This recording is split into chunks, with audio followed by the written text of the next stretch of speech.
Friday. Tonight is a special show. I mean, every time we do a Friday show, it's always like, hey, let's talk about something really depressing where we all want to hang ourselves. Tonight, it's the Fed. Oh, it's going to be spooky. During the financial crisis, most Americans have heard a lot about the Federal Reserve, but most Americans don't know anything about it, how it works, what it is, who even runs it, or how it's run. We know that it buys our debt, it sets up interest rates, it has a lot to do with the economic well-being of our nation. Wouldn't you say? Where did it come from? Tonight is part of our E4 focus this year. We're going to delve into E2 and get educated on the Fed. G. Edward Griffin, he is the author of this book, and if one more person hands me this book, I'm going to snap, because I get this from so many. I go out and people are like, have you read this book? Yes, I have. May I recommend, have you read this book? If not, read it. It is The Creature from Jekyll Island. It is a fascinating book on the Fed. The author is one of our guests tonight. We're going to start at the beginning. We're going to talk a little bit about what they're doing now, but I want you to know we're just going to start at the beginning, and really, we're going to give the history of the Fed as told by the Fed. The happy tale on their own website. Are you ready for this? It's great. Here we are. Here it is. Watch this. Quote on their website.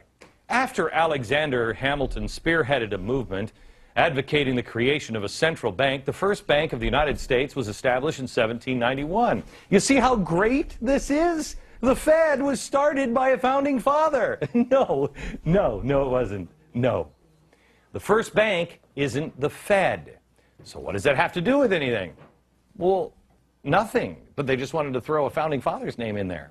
The bank's charter ran for about 20 years. And because it took about 20 years before Americans realized, hey, that Bank of America thing, that's not working out. They've got way too much power and influence, just like all the other founders said. A proposal to renew it failed. Now back to the happy story from the Fed's website.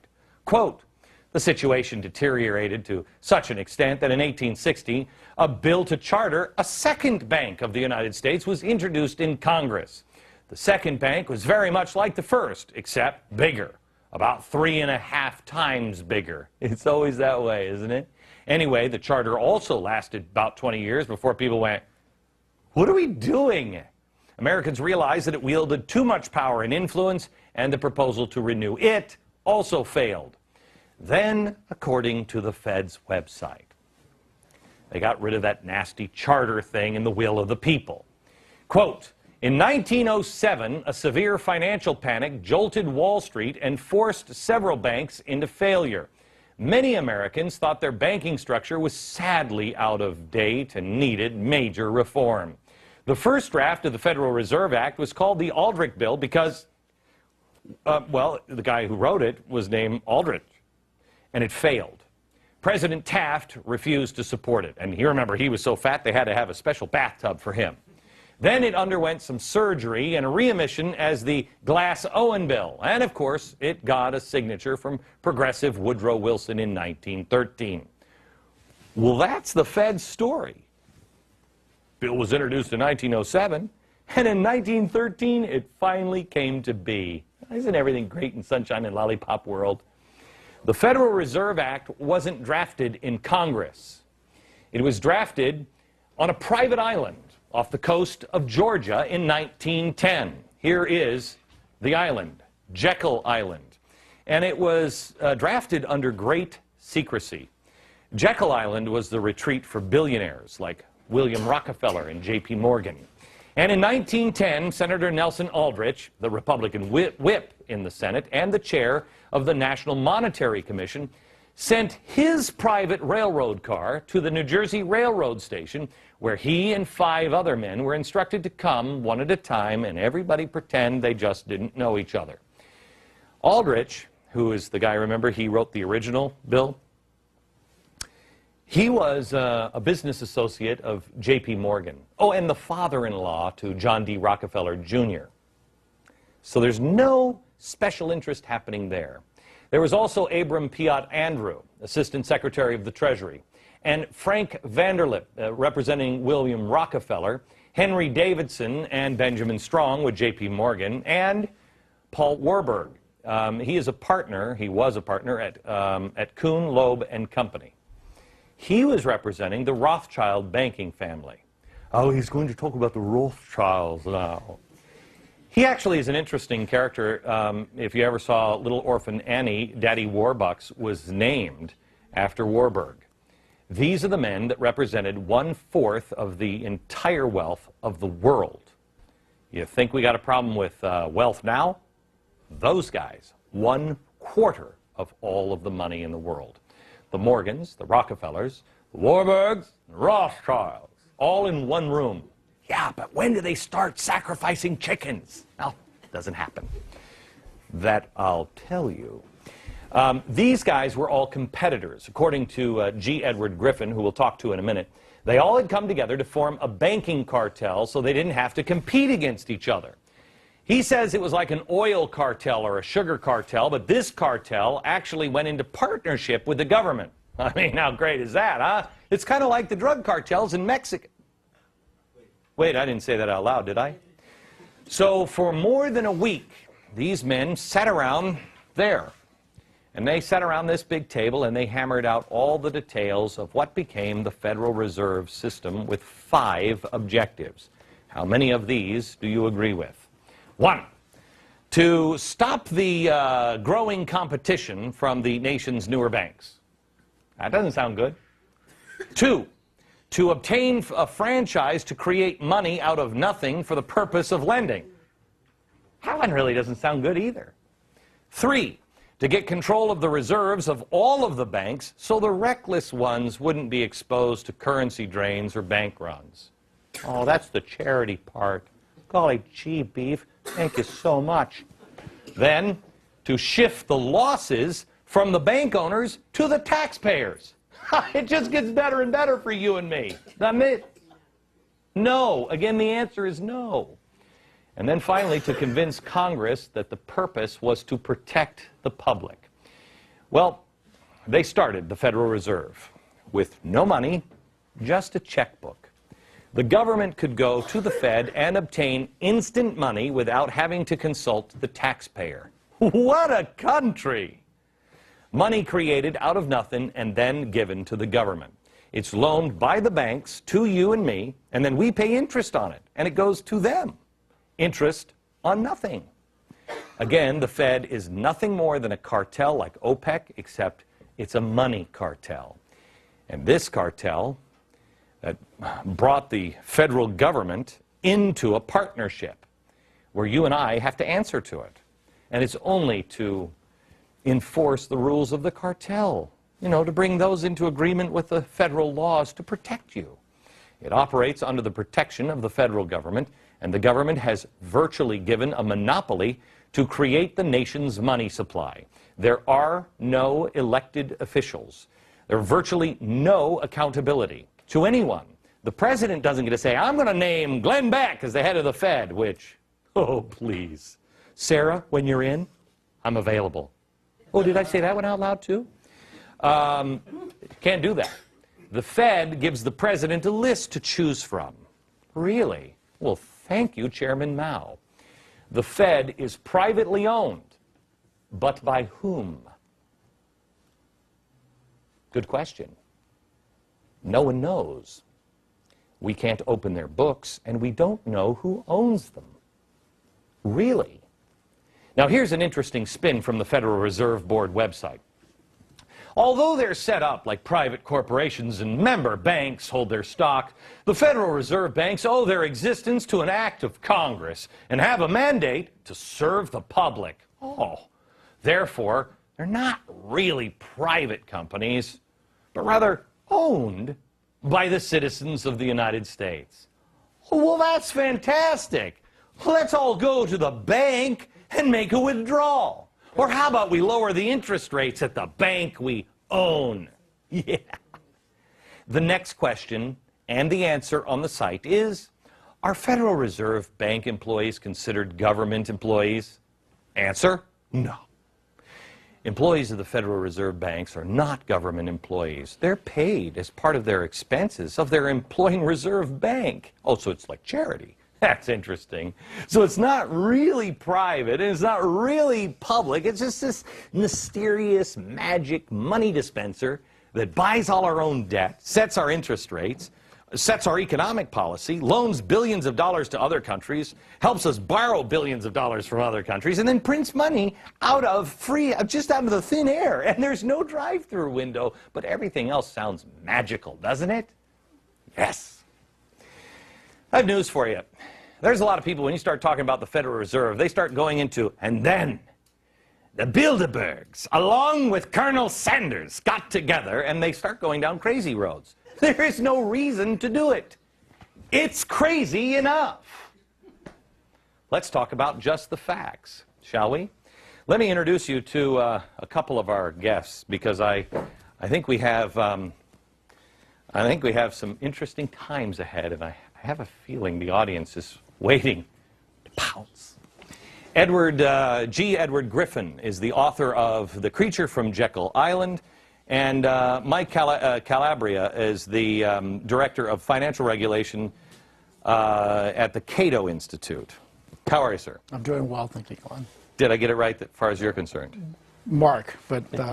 oh, did I say? What did I say? I think you said Michael. But oh, I'm sorry. Okay. I'm sorry. My brother will be telling okay, good. So, Mark, did I get it right? Yes, you did. Okay.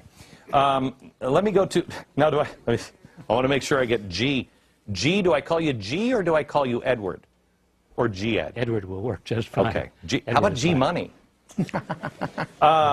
Edward, did I get the story right, and what did I miss? You got the story very, very right. A lot of very interesting details. Of course, we don't have time for it in a program like this, but the essence of it, you got exactly right.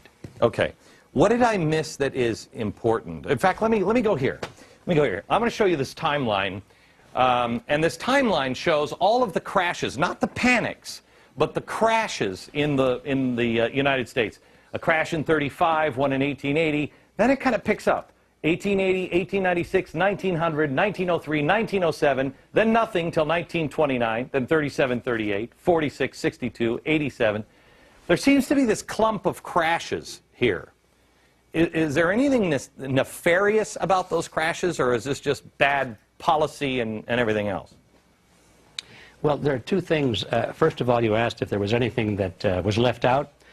As I said, the important items were there, but there's one thing you might want to explain to the audience, and the reason for the secrecy that you mentioned. Why were they concealing their identities? Why did they deny that they went to this meeting?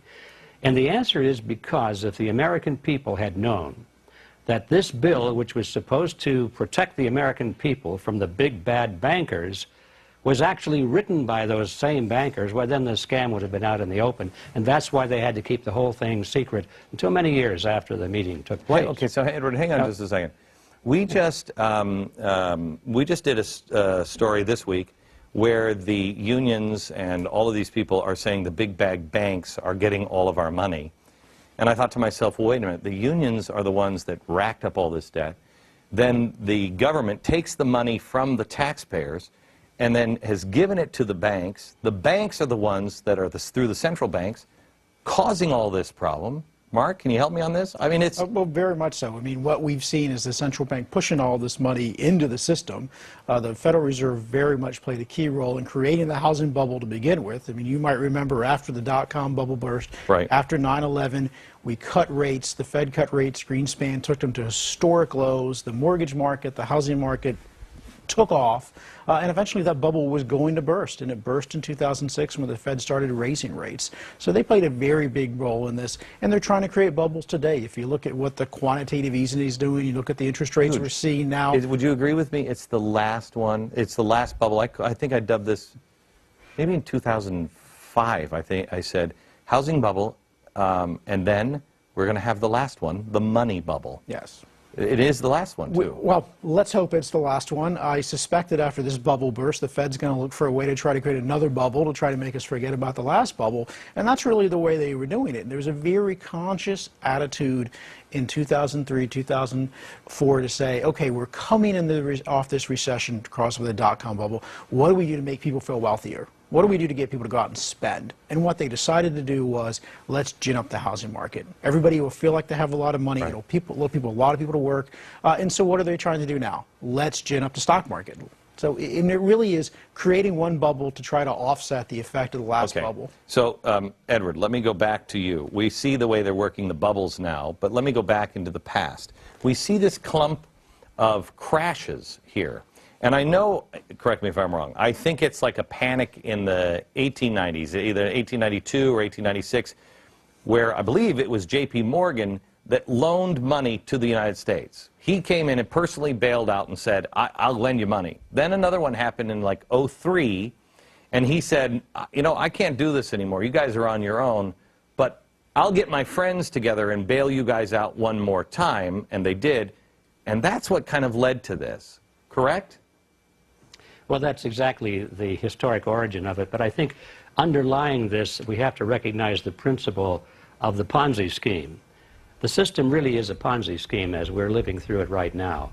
It works as long as the money supply continues to expand and expand and expand, like any Ponzi scheme. You pay off the first investors so that they're very happy. They bring in the new investors. As long as it expands, it works. But when it finally stops, the whole thing comes to an end. That's why they have to keep expanding the money supply. Well, when you create money out of nothing, you also face the fact that money goes back into nothing. So this kind of a system makes the expansion and contraction inevitable. The booms and the busts are inevitable. If the money were backed by something solid, like gold or silver, that you just couldn't create out of thin air, well, then there wouldn't be these contractions or expansions. It would be a nice, even playing field. Most people think that our money is kind of backed by something in Fort Knox. And I have talked to several congressmen who have asked to go see the gold in Fort Knox, and they can't go see the gold in Fort Knox. It is, I mean... That's, you know, sort of surprising, because one would think that congressmen and I can understand why they might not let me see it. I might want to take some of it out with me. Well, the largest collection of gold is here at the Federal Reserve, right? Exactly. And that's not American money, that's the Fed's. That's the Fed's, and a lot of what the Fed, the New York Federal Reserve keeps is gold for other people. Right. Like there might be gold for the Bank of England here in New York that they're keeping, and they quite often will just put it on a cart and move it from one person's account to another. Edward, do you believe we have gold in Fort Knox? I mean, a lot of gold in Fort Knox? Is it still there? I think it's very naive to think that we have any gold there for the reason you said. If they had it, they would show it. It's as simple as that. Okay, they don't have any gold there. Back in just a second.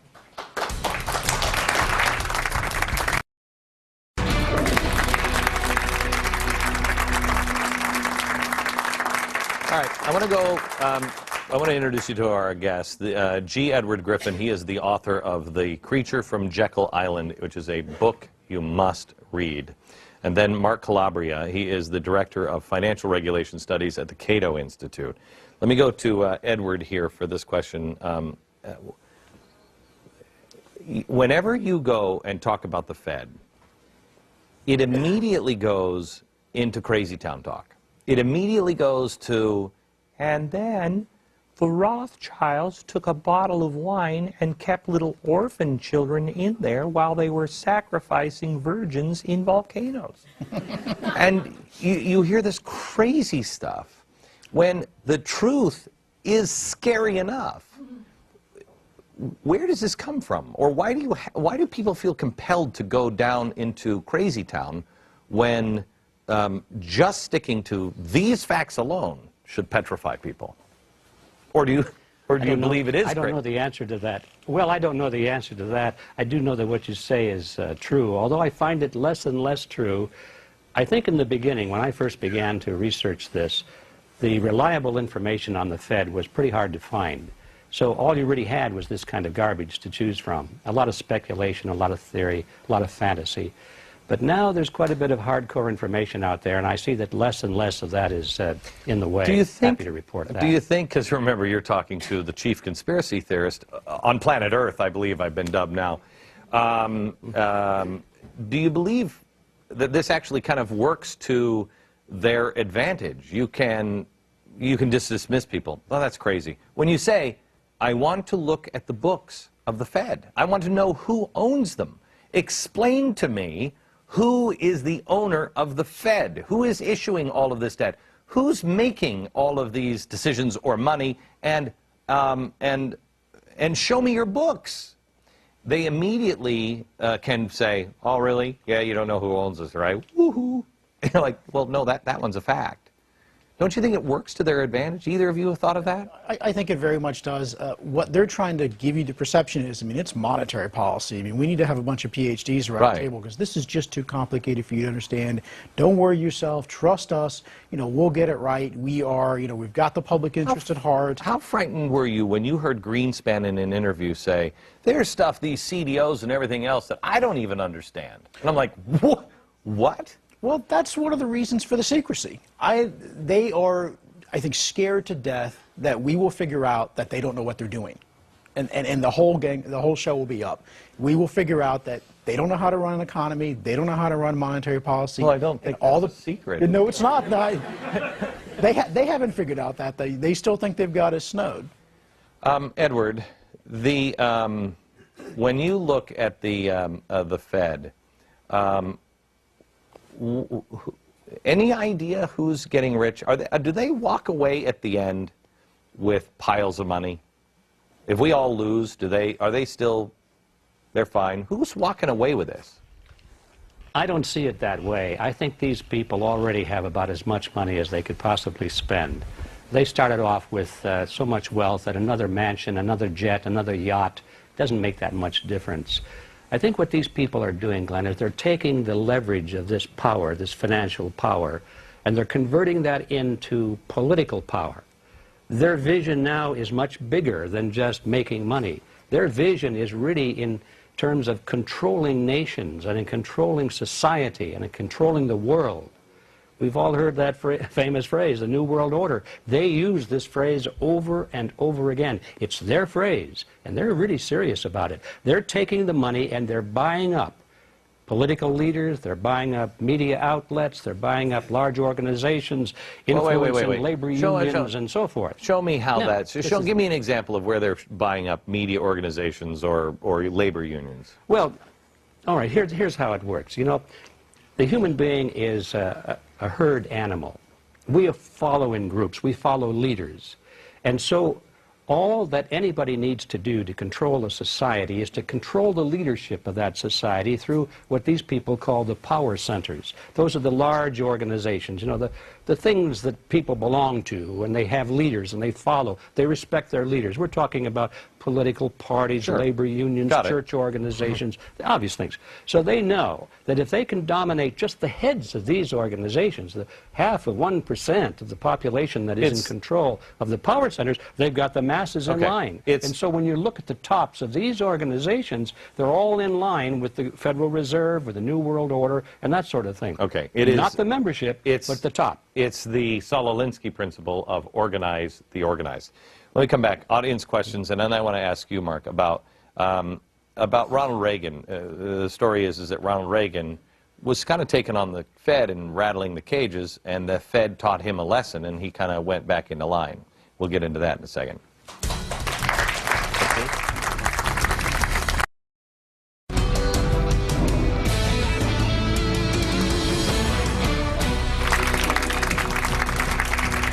Back now with G. Edward Griffin and Mark Calabria.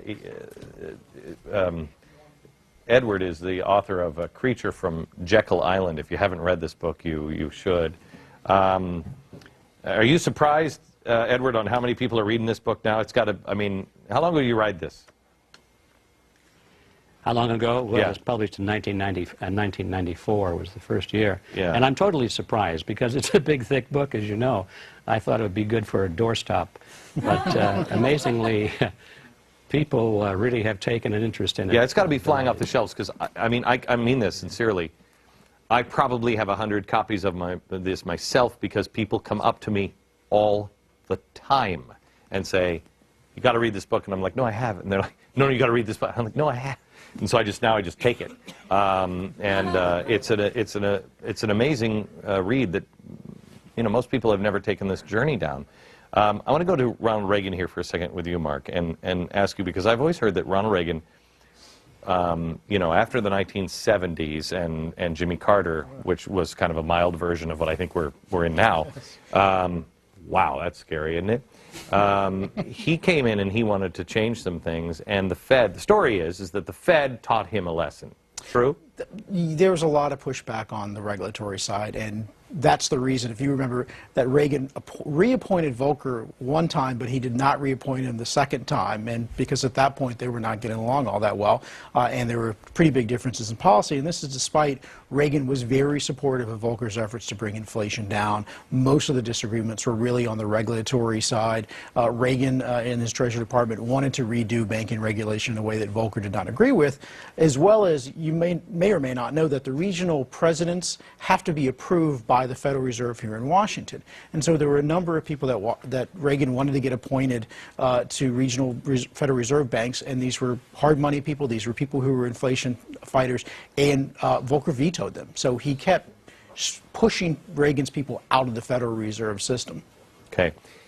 Edward, if people had to know one story of the Federal Reserve that would turn their hair the color of mine, what would it be? That would be what I call the Mandrake mechanism. That's the process by which money is created out of nothing and put into the economy and withdrawn from the economy. If that doesn't cause your hair to turn white, I don't know what it is. When they said when they said on Capitol Hill, when Bernanke said, "We will not monetize our debt," I got on the air that night and said, "He's already lying, but he will monetize." That's all they know how to do. Pardon me? That's all they know how to do. Right, and they monetize the debt, but they're still claiming, I don't know if they are now, but they were a few months back, that they are still claiming? They're still saying we're not going to monetize it. Yeah, but they are. But they get away with saying we're not printing money, we're just digitizing it. Yeah, I mean, well, you might remember there was that big interview with Bernanke, and he said there right out, well, you know, we're not creating new money. I mean, you know, they physically weren't printing money, but of course, if I took something, a bank account, and just here we are on the computer and put my money in your account, you'd feel like you have more money. So they were creating money electronically, so he very narrowly said, well, we're not printing more money. I mean, it was absolutely disingenuous. I mean, of course they were creating more money, if they were creating more money. Do you believe that we are headed for I think real tough time? I think we were headed for a real tough time, and I think we could potentially, you mentioned, you know, a bad version of Carter. We have the potential to be back in the 70s sort of situation. Remember, the word stagflation went away for a while, but we might be looking at a situation again where you're having high inflation and high unemployment. How many people here would be like the manna from heaven if we only hit the 1970s? Would be like, oh wow, it's only as bad as Jimmy Carter years. That's fantastic. Edward, your opinion on can we get rid of the Fed? Is it possible? It's technically possible because the Federal Reserve was created by an act of Congress and it can be abolished by an act of Congress. But what must happen before Congress has the backbone to do that?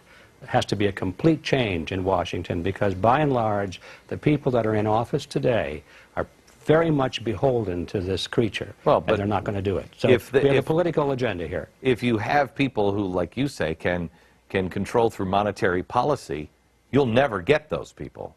You'll never make that change because they would control too much of the money. I mean, they could make the pain enormous.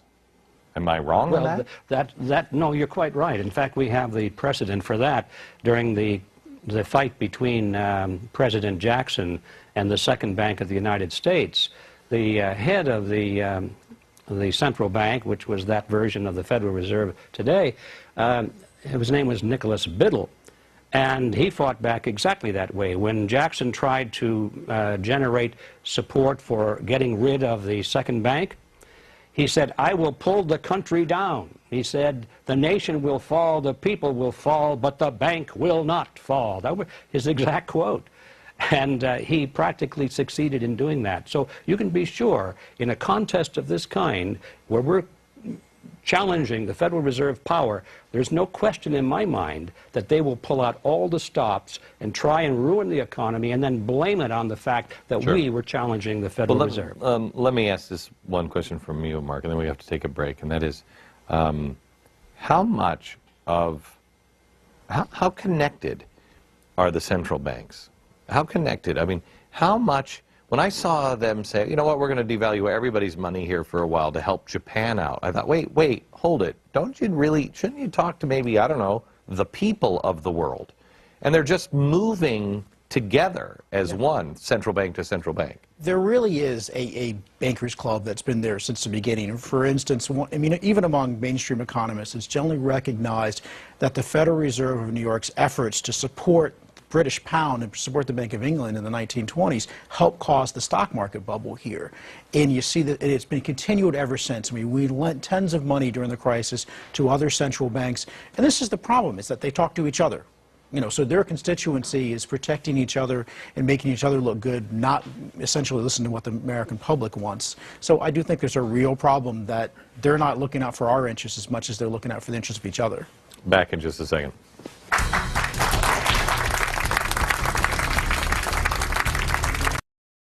Hard-hitting interviews, sharp market insight, in-depth analysis with a critical eye on events shaping today's most important stories. Weeknights, Dobbs is back to business, going back-to-back with one of the most experienced names in business journalism, Neil Cavuto. Two trusted names, one powerful network. When it comes to covering business, these guys are all business. Only on Fox Business Network, giving you the power to prosper.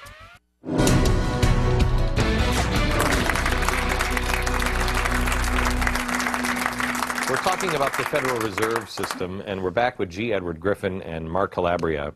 And we want to go to the audience here who has sat patiently, and I want to start with Nicole and your question about the Fed. Okay. In the Weimar Republic, they flooded the economy with currency to like jumpstart it. How much money would have to be flooded into our economy, either in like dollars or percent of the GDP, to have that same situation as they had in the Weimar Republic? The inflation rates you saw in Germany in the 20s were, you know, off the charts. I mean, literally people were getting paid twice a day so that you could go to the grocery store before prices doubled.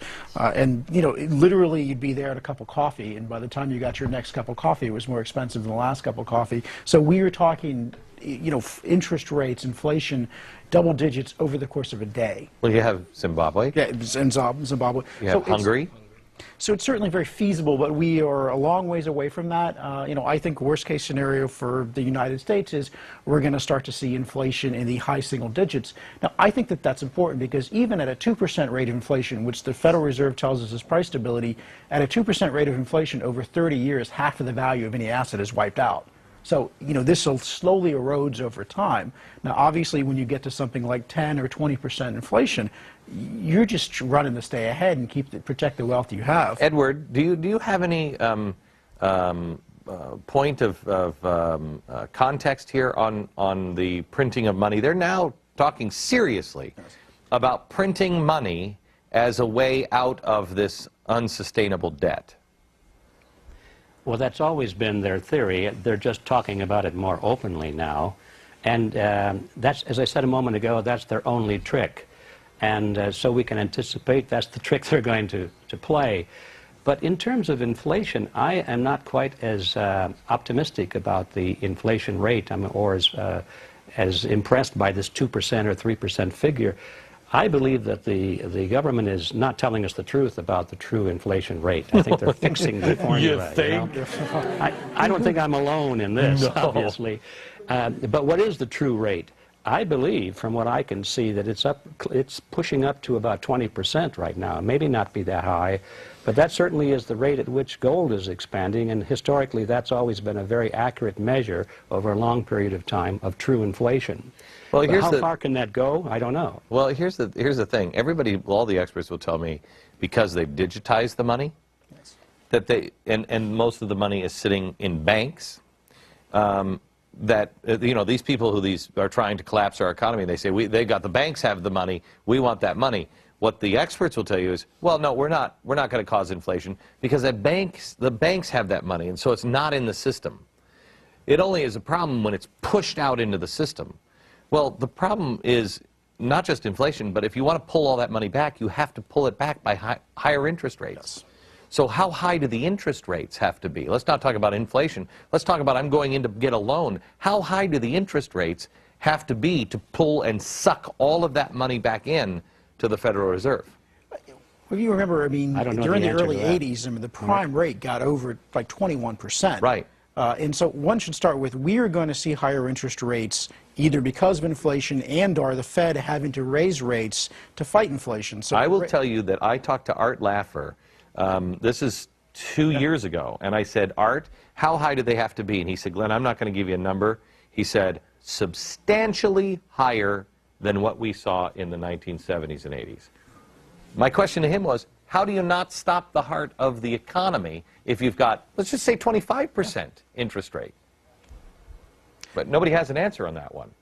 So how would you stop? How would you? You throw the economy into a recession. That's what happened in the early 80s. We had a very deep, fortunately it was a relatively short recession, but it was a very deep and painful recession we had in the early 80s, and that was with the federal funds rate of just around 21%. It only works if you have a free market system and people who know, who are willing to experience the pain and know how to go out and start business. Back in just a second.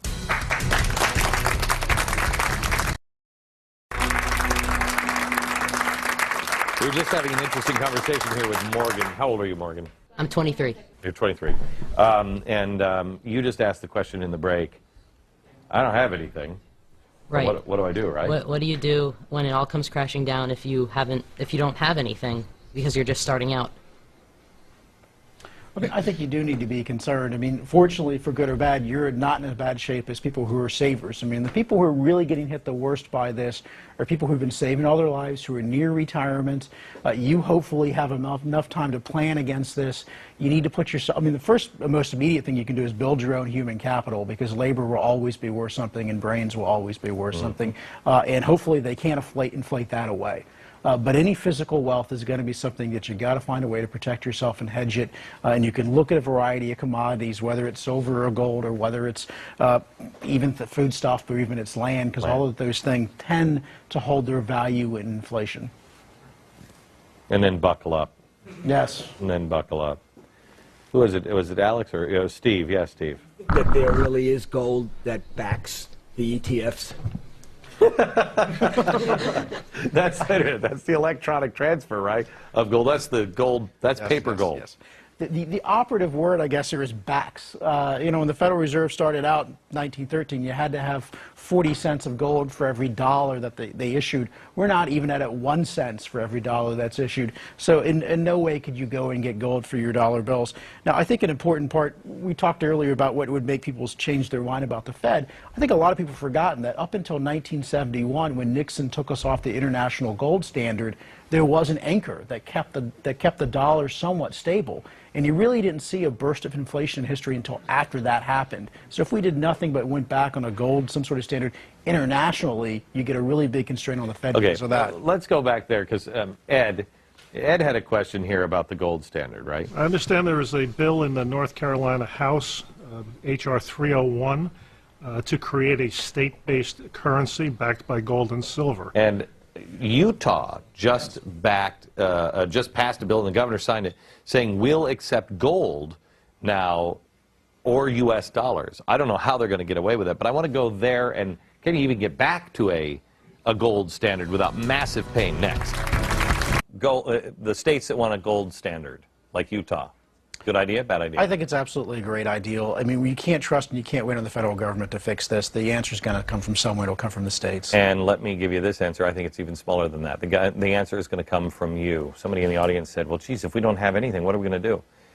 Look at our pioneers. Look at the Pilgrims on the Mayflower. They had nothing. They not only survived, they thrived because they had each other and they had God. Look to somebody who actually has some answers for the answer, not the Federal Reserve. From New York, good night, America.